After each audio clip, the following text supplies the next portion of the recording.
गरीब का जादुई घर। एक छोटे से गांव में रामू नाम का एक गरीब किसान रहता था। वह बहुत ईमानदार और मेहनती था, लेकिन उसकी गरीबी कभी खत्म नहीं होती थी। उसके पास एक छोटी सी झोपड़ी थी जिसमें वह अपनी पत्नी और 2 बच्चों के साथ रहता था।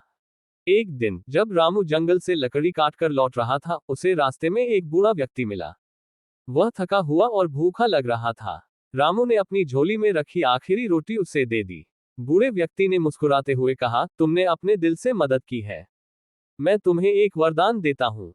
पास की पहाड़ी पर एक पुराना घर है। जाओ, वह तुम्हारा है। लेकिन याद रखना, ये घर जादुई है। जो भी मांगोगे वो मिलेगा। पर लालच मत करना। रामू ने धन्यवाद कहा और परिवार के साथ पहाड़ी पर गया। वहां सचमुच एक पुराना घर था। जैसे ही उसने दरवाजा खोला, अंदर का दृश्य चमत्कारी था। घर खुद ब खुद चमकने लगा और अंदर खाना, कपड़े और सोने के सिक्के थे। रामू का परिवार खुश हो गया। घर में एक जादुई दीवार थी। जब भी रामू कुछ मांगता, दीवार पर लिखा आता, जो चाहिए बोलो।